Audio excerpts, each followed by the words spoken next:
Bonjour, bienvenue sur le bilan. Mon nom est Los Santos. Je vais vous présenter les spécialistes qui sont là avec moi. Il y a Amadou, Aruna, Loïc et Mamadou. Bonjour, messieurs. Thème numéro 1, situation de Griezmann à Barcelone. Devrions-nous être inquiets pour Griezmann? L'attaquant était le talisman de l'Atlético Madrid depuis qu'il avait rejoint le club en 2014, marquant 133 buts en 256 apparitions.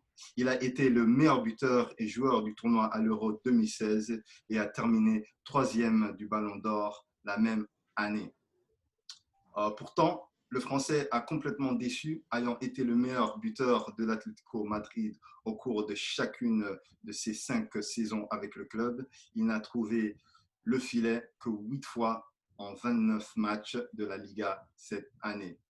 Bon, les spécialistes, Amadou, est-ce que Messi doit aider Griezmann à éviter de devenir le nouveau Coutinho? Écoute, si on parle de la situation de Griezmann, on sait tous que Messi, c'est le patron au Barça, tout comme c'est le patron en Argentine.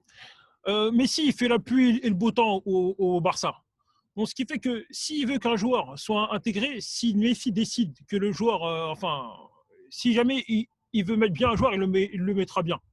Par contre, ce qu'on ne dit pas assez de Messi, c'est que quand Messi, on va dire, a une dent contre un joueur ou autre, il va le boycotter. Il ne va pas le faire ouvertement, mais il va le faire par petites touches. En fait, c'est ce qui se passe avec Griezmann. En fait, c'est qu'en fait, il y avait un moment où il aurait pu venir à Barça, mais il a fait un truc d'espèce de long métrage bizarre là qui dit oui, je sais pas, je vais me barrer. Enfin, l'espèce de vidéo qui a énervé pas mal de gens. Et aujourd'hui, là, il est dans un club où clairement, il n'est pas accepté. Donc en fait, la qualité de Griezmann, c'est pas ce qui remet en question. C'est juste le choix d'avoir été à Barcelone. Donc en fait, voilà, tout n'a pas été mis en condition pour qu'il puisse s'exprimer correctement. Donc il fait ce qu'il peut, mais voilà, c'est très compliqué pour lui. Donc moi, je pense qu'il faut vite qu'il se barre. Parce que franchement, la qualité de Griezmann, on le connaît tous, on sait que c'est un super joueur. Mais voilà, pour moi, c'est juste une erreur de casting en fait. Loïc, est-ce que le Barça doit-il laisser encore du temps à Griezmann pour trouver son niveau? Bon, moi, en tout cas, bon, pour Griezmann, on ne peut pas le nier, les choses ne vont pas bien avec Griezmann. Mais moi, je voudrais plus vous emmener vers les statistiques. Hein. Comme Aruna, lui, il aime bien les numéros. Moi, je vais vous donner les chiffres. Hein. Donc, voilà. Donc, le match contre les Ganes, hein, ça fait très peur parce que le Barça a eu 75% de possession. Griezmann, c'est 22 touches de balle, 16 passes complètes, 0 tir, 0 occasion créée, 0 centre. Donc, même dans un environnement qui est bénéfique, où il y a tous les attaquants où il y a tous les attaquants normalement doivent être virtuellement bons. Lui, il a été virtuellement anonyme. Donc, par contre, Messi, lui, c'était 90 minutes, 117 touches de balle, un but, tout ça en 90 minutes. Et puis, on peut regarder Ansu Fati, c'est 49 touches de balle, un but en 53 minutes. Vidal, 36 touches de balle, 2 occasions créées en 34 minutes. Mais ce que je veux vous dire, c'est que ce n'est pas seulement ça. Il y a 3 jours avant, c'est contre Mallorca, Griezmann, c'était 56 minutes, 23 touches de balle, 17 passes réussites, 0 tir, 2 occasions, 0 centre. Donc maintenant, quand on s'appelle Griezmann, en fait, champion du monde, tout ça, on ne peut pas se permettre à faire tout ça. Maintenant, je veux juste vous emmener dans les minutes jouées, maintenant. Parce qu'on va me dire que, oui, bon, on va dire que non, bon, il faut lui donner du temps. Mais Griezmann, c'est le deuxième joueur derrière Piqué qui a joué le plus. Griezmann, c'est 2274 minutes jouées depuis son arrivée au Barça. Messi, lui, c'est 2070 minutes jouées. Tu vois? Donc, il y a un certain manque de communication entre Griezmann et Messi. Comme l'avait bien précisé Amadou, Messi fait la pluie et le beau temps du club. Donc, contre les Ganes, Messi a commis 61 passes à 12 différents coéquipiers. Et devinez combien de passes il a fait à Griezmann? Zéro. Zéro. Aucune passe. Et Griezmann, il a fait seulement une seule passe à Messi. Donc là, maintenant, on peut se poser des questions. On peut se poser des questions. En fait, tu veux mettre quoi en avant avec tes chiffres, en fait? J'arrive pas trop à suivre. OK, donc avec mes chiffres, en fait, je vais vous montrer que, en fait, le système d'abord de Barcelone n'est pas fait pour Griezmann. Griezmann, c'est le genre de joueur où il a besoin que l'équipe joue pour lui. Pourquoi je te dis ça? Parce que le meilleur match en fait, l'équipe joue à travers Messi. Pourquoi? Parce que le meilleur match de Griezmann, ça revient à la deuxième journée. C'était contre le Real Betis, où il a eu un match complet, 4 tirs cadrés, 2 buts, une passe décisive, 83 touches de balle, mais il n'y avait pas Messi. Messi ne jouait pas. Vous voyez, tous les autres matchs qui sont venus après, Messi, il était là et on voit que, voilà, il prend trop d'espace, je pense. Et puis pour Griezmann, il a besoin qu'on joue, lui, au lieu que lui joue pour les autres, il a besoin que lui, on joue pour lui, en fait. Forcément, après, c'est un joueur qui est capable de s'adapter. Hein. En équipe de France, il arrive à se déplacer, etc. Mais comme j'ai dit, il fait la pluie et le beau temps. Mais ce qu'on ne dit pas, le côté négatif de Messi, c'est qu'il y a des très beaux joueurs en Argentine qui n'arrivent pas à s'exprimer à cause de Messi. Je parle de Dybala. Dybala, on sait tous que c'est un joueur extraordinaire. On voit ce qu'il fait à la Juventus. Mais à la Juventus, à l'Argentine, il n'arrive pas à... Il fait la même chose en Argentine aussi. Bon, mais attention, en équipe de France, pas pour pas te couper, mais en équipe de France, tu vois, bon, on va bien parler de Giroud après, mais il y a Giroud, lui, qui joue comme une tour, qui dévie les ballons. En fait, il joue pour Griezmann, tu vois. Bon, ça, c'était juste pour rajouter un peu. Oui, bien sûr, mais c'est un joueur intelligent, Griezmann. C'est un joueur qui est capable de jouer. Voilà, on a vu son parcours, on sait que c'est un joueur intelligent. Il peut jouer attaquant. Enfin, c'est un joueur hyper complet. Donc, en fait, ce qui est en question, c'est pas sa qualité. C'est le fait que, des fois, parce que ce que les statistiques ne disent pas, c'est que quand il y avait, je ne sais plus, une action flagrante où clairement Messi aurait pu faire la passe à Griezmann, il ne l'a pas fait. Il y a beaucoup d'exemples par rapport à ça. Donc en fait, c'est même pas une question de stats ou de tactique ou autre. C'est juste qu'il n'est pas accepté et tout simplement, voilà. C'est comme si par exemple tu vas travailler dans un endroit et en fait tous les employés te mettent des bâtons dans les roues. Tu peux pas t'exprimer à un moment donné. Donc soit tu te barres, soit tu avales des couleurs et tu te fais accepter. Tu vois ce que je veux dire? Donc soit il continue à travailler, il dit rien, il avale des couleurs comme Cavani l'a fait, parce qu'on va revenir sur Cavani. Parce qu'il faut savoir que Cavani il a été boycotté, mais lui, il a continué à travailler pour gagner le respect. Donc en fait, il y a deux solutions pour Griezmann. Soit il continue à travailler pour gagner le respect jusqu'à faire changer, on va dire l'avis de Messi et du club pour qu'ils puissent faire en sorte qu'ils ont plus besoin de le faire jouer que de ne pas le faire jouer. Ou soit il se barre. Il y a deux solutions en fait. Tout simplement par rapport à ça. C'est la question pour Aruna, quoi. Antoine Griezmann doit-il quitter le Barça pour retrouver son niveau? Bah, écoute, moi, je vais pas me lancer dans une bataille de chiffres avec Loïc, même si Loïc veut des chiffres.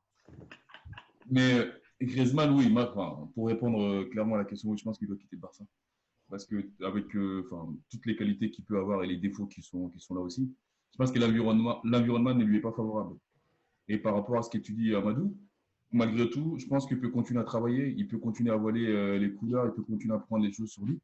Il y a un système et je pense que le système lui est négatif et il ne fera pas changer d'avis de Messi ou de tous les autres qui sont là pour le faire briller. Rapidement, ce que j'avais vu, c'est qu'il a fait une trentaine de matchs cette année, en tout cas en Liga. 8 buts, comme ça a été dit, il a fait 0 passe décisive. Il travaille sur le terrain, on le voit, mais ça reste brouillon. Donc, il travaille pour les autres, mais personne ne travaille pour lui. Dans le sens où voilà, il est pas pressé par Messi. Et quand tu n'es pas pressé par Messi au Barça, c'est difficilement. Voilà, tu auras du mal à faire ta place. Donc, moi, je pense que oui, le mieux pour lui, c'est de quitter le Barça et de s'aventurer dans autre environnement, d'autres aventures. Même s'il continue à travailler, ça ne fera pas changer d'avis à Messi et aux autres. Mamadou, est-ce que Griezmann va perdre sa confiance s'il reste à Barcelone? Bah, ça va être difficile pour lui parce qu'en fait, c'est un cercle un peu qui revient, qui va être récurrent quoi, pour lui. Parce que regarde, si j'écoute bien, toi tu dis Amadou déjà, toi tu dis que en gros, si je résume ta pensée, c'est que c'est la faute de Messi. Messi fait la pluie et le beau temps, voilà, et il faut avoir des couleuvres. Sinon, si tu n'as pas les couleuvres, bah, tu n'es pas accepté, tu es boycotté. Si je caricature la vie, entre guillemets, ce que j'ai compris de ce qu'a dit Amadou.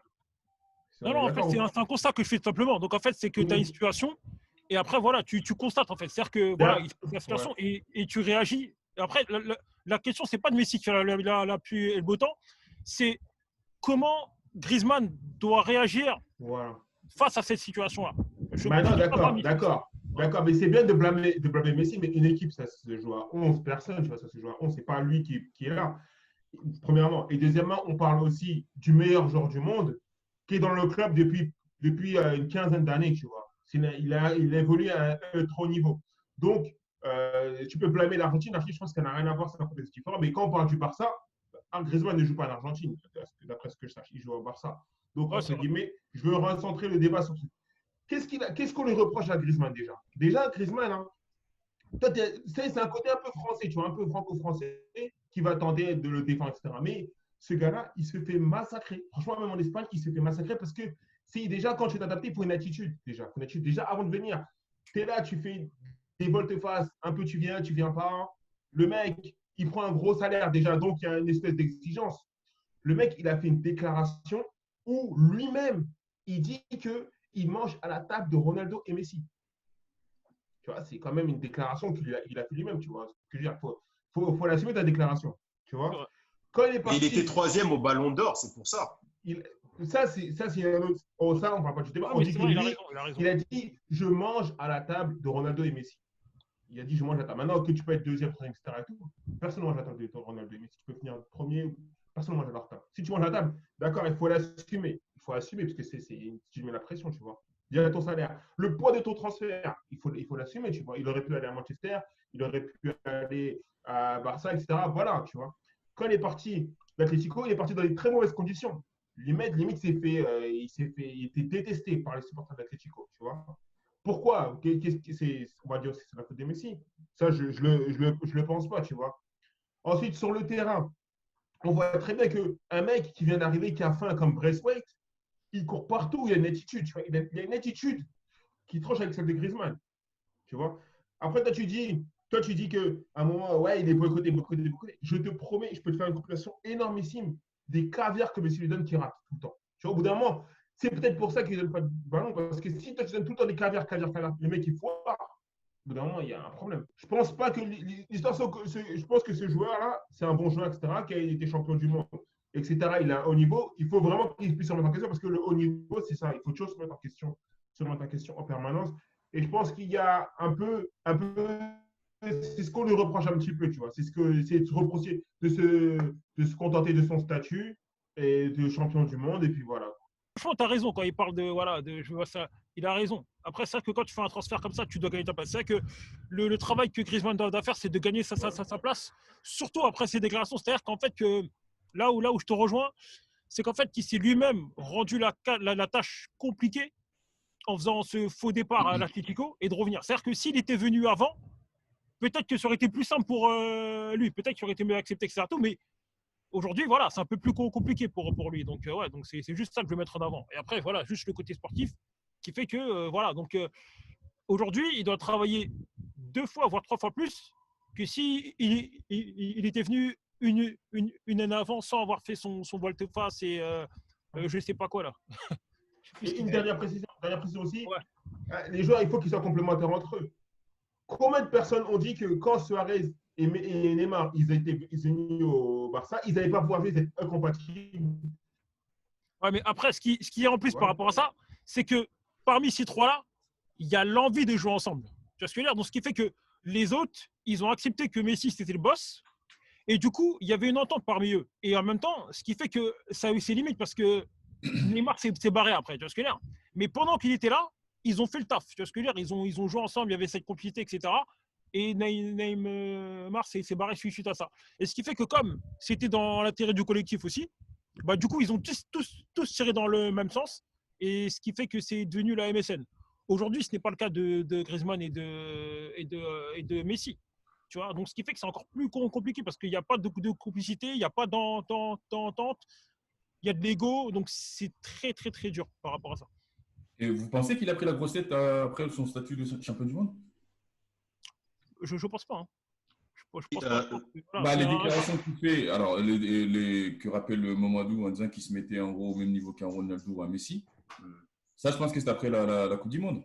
Bah oui, c'est ça que je dis. C'est quand il était troisième dans le niveau de Ballon d'Or. Mais quand il est venu à Barcelone, il avait dit en tout cas, il a beaucoup de travail à faire. Après, ça c'était après son match là complet, le match complet qu'il avait fait. Il a dit que bon, ça c'est encore rien, j'ai encore beaucoup de travail à faire. Ouais. Mais pour moi, ça me choque pas que Griezmann dise que, entre guillemets, je m'installe à la table de Messi et de Ronaldo. Ça montre une ambition. Parce que si on enlève Ronaldo, bon, on ne peut pas enlever Ronaldo, etc. Mais franchement, il a fait des saisons. Parce que vu son parcours, franchement, il a fait des saisons où, avec l'Atlético, il a été quand même titulaire, il a gagné sa place. Voilà, c'est un joueur de classe internationale. Franchement, Continue, il a fait quoi l'Atlético? Qu'est-ce qu'il a fait de spécial pour mais il s'est imposé à l'Atlético, il a gagné l'Europa League. C'est un joueur qui était troisième au Ballon d'Or. Ronaldo ne joue pas l'Europa League. Messi joue pas l'Europa League. Aujourd'hui, on parle beaucoup de Mbappé. Mais pour moi, Griezmann a beaucoup plus fait que Mbappé. Hein, Amadou, Messi ne joue pas l'Europa League. Amadou. Il ne joue pas l'Europa League. Non, mais, bon, à Griezmann, ils sont arrivés en finale. Voilà. Aujourd'hui, voilà. Donne-moi le top 3 des meilleurs joueurs français aujourd'hui. Griezmann est dedans. Non, mais Amadou, par rapport à Mbappé ou autre, moi, je ne défends pas Mbappé. Certes, peut-être que Griezmann, il a fait plus qu'Mbappé. Ok, mais Mbappé, il ne part pas, il le fait sur le terrain. Je veux dire, Griezmann qui déclare, moi, ça ne me dérange pas qu'il fasse des déclarations qui se mettent au niveau d'un Ronaldo, d'un Messi. Ok, ça montre son côté ambitieux, moi, ça ne me dérange pas, ça. Mais après, il faut le prouver sur le terrain. Ouais, tu vas le dire. Amadou, le truc, c'est que c'est juste que derrière, il n'a pas assumé. Amadou, ce que tu dis, ce que tu dis, Amadou, il faut l'appliquer à tout le monde. Quand Zlatan, il est à Paris, c'est lui le leader technique. Quand Zidane est à l'équipe de France, c'est lui le leader. Ronaldo, pareil. Neymar, pareil. Pourquoi ce serait différent au Real Madrid? Surtout que quand tu dis qu'il s'est imposé à l'Atlético, il ne s'est pas imposé, c'est que lui, il a été entre guillemets, élu leader technique. Il a été leader technique. C'est pour ça que l'équipe jouait pour lui. Il a gagné sa place. Au départ, il a gagné sa place. Il a gagné sa place, mais Amadou, il joue pour lui. Amadou, le système a été mis pour lui, pour Griezmann. On lui a fait un système pour Griezmann. Donc, en fait, ce que tu reproches à Messi, on ne peut pas le reprocher à Griezmann à l'Atlético aussi. Bah non. Parce que Lucien joue pour lui, en fait. Mais c'était dans l'intérêt du collectif. Regarde, les résultats, ils étaient là juste derrière. Ils ont été en finale 2 fois des champions. Ils ont été en finale d'Europa League. L'Europa League, Atlético, ils faisaient partie du top 3 européen. Il y avait le Real Madrid. Ils sont sortis 2 fois contre le Real. Voilà, l'Atlético, il faisait partie des grands clubs quand même. L'Atlético, c'est pas un club d'exil. Amadou, je veux dire un truc. Hein. Atlético, c'est un club entre guillemets de charbonneurs, tu vois. Oui, mais à l'Atlético, c'est pas le même niveau que les clubs où tu as l'exigence permanente, comme le Real Madrid, Barça. Oui, l'Atlético, comment ils jouent l'Atlético? Tu crois que les jeunes vont jouer comme ça? Non, mais ce que je mets en avant, en fait, ce que je mets en avant, c'est le fait que quand même, ils ont fait un parcours de quand même. C'est-à-dire qu'ils ont quand même battu le Barça, ils ont quand même. Enfin, on peut pas dire que, par exemple, le PSG, ils se battent depuis je sais pas combien de temps pour arriver en quart de finale. Atlético, ce qu'ils ont fait, et pourtant Griezmann a été décisif dans des matchs importants en Ligue des Champions. Et aujourd'hui, même Zlatan, en Ligue des Champions, il n'a pas passé les quarts de finale. Donc tout Zlatan qu'il est. Donc ce que Griezmann il a fait quand même, Amadou, son crédit quand même. Amadou, le haut niveau, je veux dire, le haut niveau, c'est année après année. Messi, c'est plus de 15 ans dans les meilleurs buteurs, meilleurs passeurs. Il a fait quoi, Griezmann? Il est passé à la Real Sociedad. Après, il est parti à l'Atlético. Ils ont gagné une Coupe de l'UEFA. Et maintenant, tu es au niveau de Messi et Ronaldo. Parce que tu as gagné une Coupe de l'UEFA, tu as marqué 2-3 buts. Non. Peut-être qu'on ne peut pas dire qu'il a été au niveau de Messi et Ronaldo. Maintenant, on va juste se concentrer sur ce que Griezmann il a fait. Griezmann, quand tu vas en finale de Ligue des Champions et que tu as été le joueur le plus important dans cette équipe-là, on peut dire que il a quand même tiré des pénaltys. Le pénalty qui tire avec toute la pression, etc. Tout, il y a des gens qui l'ont raté. On a vu Zlatan s'écrouler dans des matchs de Ligue des Champions avec le PSG. Et Zlatan était venu au PSG pour faire franchir un cap. Griezmann, il vient à l'Atlético. Il n'est pas titulaire. Il gagne ça à sa place. Il arrive en finale. Il gagne l'Europa League. On peut quand même juste saluer son parcours pour un joueur français quand même. Moi, attends, j'ai juste une question pour Mamadou. Moi, ok, si, par exemple, si Griezmann, c'est pas un joueur top ou quoi, pourquoi Barcelone, ils vont payer 135 millions de dollars pour un joueur comme ça? Bonne question. Pourquoi? Franchement, parce que Barça n'a pas. Franchement, je t'explique pourquoi. Pour la même raison pourquoi ils ont payé Coutinho, je ne sais pas combien. Mais Coutinho, Coutinho à Liverpool, c'était quelque chose. Je réponds à ta question quand même. Vas-y. La même raison pour laquelle ils ont acheté, comment il s'appelle, Dembélé. C'est quoi ça, faut demander à Vidal peut-être. C'est peut-être à Vidal ou peut-être. Franchement, je veux dire, si tu veux rentrer sur ce terrain-là, on va rentrer sur ce terrain, mais on va parler du transfert du Barça depuis 5 ans, c'est n'importe quoi. Ouais, c'est vrai que le Barça. Les panic buying, là, ils ont voulu remplacer Neymar, ils ont voulu faire ça. Ils ont fait n'importe quoi. Dembélé, Dembélé, Coutinho, Griezmann, 400 millions. 400 millions, frère. Et pour te suivre par rapport au Barça, depuis à partir du moment à quelle période le Barça commence à faire n'importe quoi au niveau du recrutement, c'est quand ils ont choisi de vendre Alcantara au Barça. Depuis cette année-là, regarde les. Oui, mais Amadou, je pense que c'est un autre débat, ça. Attendez, laissez Amadou finir. On est juste d'accord par rapport à ça. Moi, j'ai juste répondu à sa question. Le prix des transferts n'est pas proportionnel au talent du joueur. Voilà. Ça, c'est ma réponse. C'est pas proportionnel au talent du joueur, mais il y a une raison aussi. Pourquoi ils vont dépenser aussi un tel montant. Ça veut dire que derrière aussi, bon, quand même, Griezmann, voilà, si par exemple le Barça, il dépense comme ça, ça veut dire que le joueur vaut quelque chose. Je ne vais pas entrer dans les détails. Il y a des histoires d'agents chelous, de clauses. Il y avait une histoire où il devait attaquer, je ne sais pas quoi. Franchement, c'est une histoire un peu chelou, tu vois. C'est une histoire un peu chelou. Mais il y avait des détails vraiment où il y avait ils étaient en pro, après ils sont arrangés entre eux.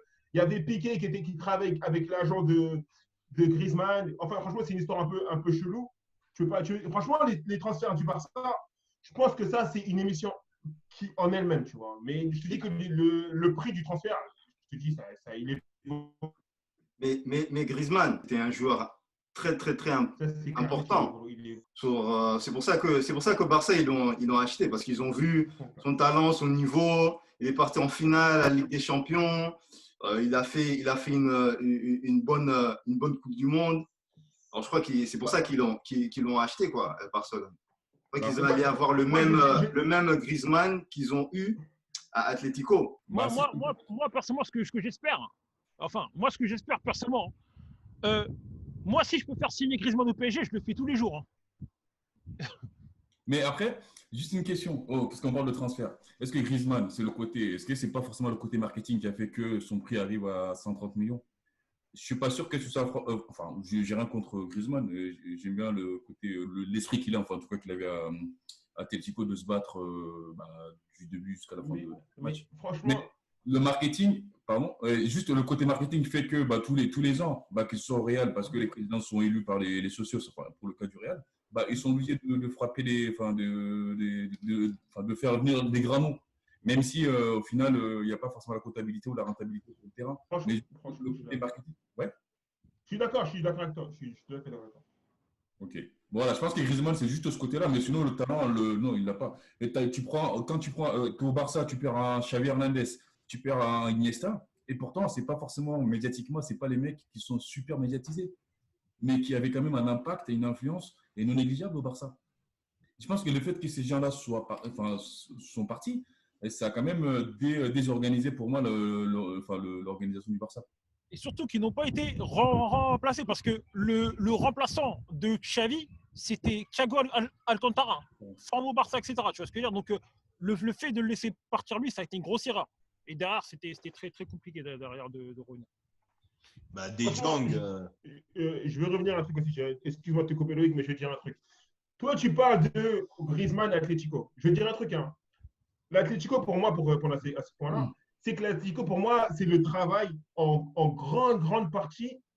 C'est plus le travail de longue haleine qu'a bâti Simeone, tu vois. Et lui, en fait, pour bâtir son équipe, il a plusieurs éléments, plusieurs rouages importants qu'il a, entre guillemets, dont Griezmann fait partie, tu vois. Et c'était ça. Mais au final, l'Atlético, c'est plus que Griezmann. L'Atlético, parce que qui va avant l'Atlético, ils arrivent en finale sans lui. Après, ils peuvent y arriver sans lui, tu vois. Ils peuvent gagner le Coupe de l'UEFA avant lui ou après lui, peu importe. A contrario, Messi, la trace qu'il va laisser, Messi, l'impact, il va être totalement différent de Griezmann, tu vois. Parce qu'il y a une grosse, grosse différence. C'est juste un petit parallèle pour te dire que Griezmann, entre guillemets, il est du niveau. Je pense pas que c'est le même niveau. Alors si jamais tu veux rentrer sur ce terrain-là, alors moi, je vais être clair avec toi directement. Pour moi, Messi et Griezmann, c'est pas comparable. Voilà, c'est pas comparable. Là, on parle de deux monstres. Enfin, d'un monstre, voilà. Il y en a un qui est là et l'autre qui est là-bas. Moi, je mets pas ça en question. Moi, ce que je fais, c'est que je respecte le parcours de Griezmann qu'il a aujourd'hui. Ce qui fait qu'arriver, parce qu'aujourd'hui, qui pouvait prédire, parce qu'il faut savoir qu'il a été refusé, entre guillemets, en France, et qu'il a dû faire sa carrière en Espagne, tu vois ce que je veux dire. Donc, ce qui fait qu'il a dû gagner sa place. Donc, moi, je respecte le parcours de Griezmann, et pour moi, ça ne serait pas juste de comparer Messi et Griezmann. Là, on parle juste de la situation de Griezmann à Barcelone, et moi, je parle par rapport à ça. Par contre, moi, je respecte ce qu'il a fait à l'Atlético, Simeone ou pas Simeone. Après, je pense que tout le monde respecte ça, Amadou. Moi, le premier, enfin, moi, je suis fan de l'Atlético et de Griezmann, en tout cas, quand il est Atlético. Mais la comparaison avec Messi, c'est lui qui s'est comparé à Messi. Nous, on n'a pas forcément comparé à Messi. Non, il a dit je m'installe à la table de Messi. Après, ce qu'il faut savoir aussi, c'est que moi, je ne sais pas dans quelles conditions il dit ça. C'est parce qu'on peut prendre une phrase et le sortir de son contexte. Ah, je m'assois dans la même table que Messi. Mais si ça se trouve, un journaliste lui a posé une question, qu'est-ce que tu penses? Il dit bah, voilà, moi, je pense qu'aujourd'hui, je m'installe à la table de Messi et de Ronaldo. Mais après, Amadou, n'oublie pas aussi que c'est toi qui as dit qu'il est boycotté, entre guillemets. C'est toi qui as dit que c'est Messi qui fait la pluie le beau temps. Et c'est toi qui as dit qu'on ne lui fait pas de passe. Mais ah ben, je l'ai constaté. Moi, j'ai vu des matchs où clairement, on faisait pas de passe à Griezmann. Ah oui, clairement. Clairement, ouais. pas de passe. Je pense on diverge. C'est que moi, vous connaissez mes valeurs. Moi, je suis toujours pour privilégier le collectif par rapport à l'individualité. C'est-à-dire que pour moi, si un joueur peut faire une passe à un autre joueur pour que l'équipe gagne, il doit faire la passe. Il doit faire la passe. Et plusieurs fois, Messi a été dans la situation de pouvoir faire la passe à Griezmann. Il a fait le choix de ne pas le faire. Résultat, ça a ramené soit des matchs nuls, soit des défaites, ou je ne sais pas quoi, je ne sais pas tout exactement et tout. Mais pour moi, c'est ça. Et après, je fais un autre comparatif aussi contre le Real de Madrid. Ça n'a rien à voir, mais juste un exemple. Le Real de Madrid, quand ils battent le PSG, Cavani, il fait voilà les appels de balles. Mbappé, aucune passe. Neymar, aucune passe. Et pourtant, il est en une bonne position. Alors que si tu fais la passe à Cavani et que Cavani il gagne, c'est l'équipe qui gagne. C'est pas Messi ou Neymar. Mais Neymar et Mbappé sont tellement dans l'idée de vouloir faire la différence qu'ils en oublient le collectif. Et Messi, en ne faisant pas la passe à Griezmann, de temps en temps, il faisait passer son intérêt avant le collectif. Donc c'est même il préférait même passer à son ami Suarez que de passer même à Griezmann. Ah, c'est des choses que franchement que j'ai un peu de mal. Après, je respecte Messi, mais voilà, tout Messi qu'il est, voilà. Question, Amadou. Tu as pris de l'activité de Cavani. Et qu'est-ce que tu penses de l'activité de Griezmann alors? Griezmann, bah après, moi, je ne vais pas te cacher, je n'ai pas vu tous les matchs. Mais moi, ce que je vois, c'est que je vois un joueur, c'est un joueur qui se bat, qui essaie de faire les appels, etc. Après, voilà, là, ce que je veux dire, c'est pas le fait de ça. C'est peut-être que Griezmann, peut-être que mentalement, il a flanché. Donc là, ce qu'on mettrait en question, c'est sa capacité mentale à encaisser, à abandonner. Peut-être qu'il a abandonné, peut-être qu'il a marché, peut-être qu'il n'a pas fait ce qu'il fallait, mais c'est juste un problème mental. Donc, mais la question, c'est l'activité par rapport à Cavani. Tu as dit que Cavani, lui, il fait des appels. C'est quoi le travail de Griezmann par rapport à Cavani? Je pense qu'il essaye. Après, je pense qu'il est très cynique. Voilà. Après, voilà, ça, on peut le reprocher. Mais voilà, mais ça, c'est de sa faute aussi. Hein. Après, le premier stable, c'est Griezmann. Hein. Je dis pas que c'est lui. Est-ce que tu as vu Braithwaite ou pas? Qu'est-ce que tu comptes par rapport entre Braithwaite et Griezmann? Quelle est la différence entre ces deux joueurs-là? Ben, Qu'est-ce déjà, que tu penses, toi, Loïc, par exemple, de la différence? alors, Braithwaite, il arrive en tant que joker, entre guillemets. Il arrive en tant que joker, donc ce qui fait qu'on n'attend rien de Braithwaite. Donc quand on n'attend rien de toi, et surtout que tu étais à Toulouse, pour lui, c'est une opportunité énorme de venir au Barça. Moi, je suis Braithwaite. Moi, je suis comme un gamin. Déjà, rien que le fait de m'asseoir sur le banc au Barça, pour moi, c'est un truc de ouf. Alors si en plus je joue, mais évidemment que je vais me défoncer. Évidemment. Mais aussi, je veux juste rajouter, parce que pour répondre à Mamadou, parce que Mamadou, il dit, oh, qu'est-ce que Griezmann, il fait? Mais attends, quand un joueur, en 90 minutes, un attaquant, hein, quand vous avez 75% de la possession de balle, et un joueur, un de vos attaquants, en 90 minutes, il n'a que 22 touches de balle, ça veut dire seulement une chose, ça veut dire qu'on ne lui passe pas le ballon. Mais des fois, quand tu es attaquant, en fait, tu dépends des fois que d'autres personnes te passent la balle. Ça fait que des fois, maintenant, quand tu es devant, tu ne reçois pas les ballons, ça t'énerve, quoi. C'est très énervant. Maintenant, moi, je veux juste dire, en 90 minutes, tu as seulement eu 22 touches de balle. Quand, par exemple, les autres, par exemple, comme je dis, Assouf Fati, lui qui a seulement joué 53 minutes et il a eu presque 50 touches de balle. Mais Griezmann, en 90 minutes, seulement 22. Ça veut dire qu'on ne lui passe pas la balle, on ne lui passe pas le ballon. Ouais, mais là, il y a deux choses. Alors, 22 touches de balle, c'est peut-être dans un match précis, pas tous les matchs.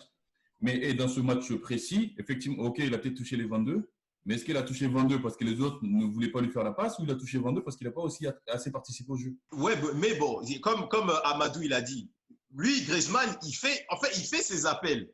Il fait ses appels, mais quelqu'un comme par exemple Messi, il préfère passer la balle à Suarez au lieu de faire par exemple une pichenette, un petit centre, un petit lob à Neymar. Parce que Neymar, lui, d'habitude, il coupe derrière la défense, il va devant comme ça, derrière la défense, quoi. Donc, quand tu fais un lob, c'est là que tu l'as sûrement. Mais si, par exemple, on ne lui fait pas la passe, c'est comme, qu'est-ce qu'il pourra faire? C'était comme le match, je crois, c'était contre Real Sociedad, je crois. Ils ont fait un rondo là contre.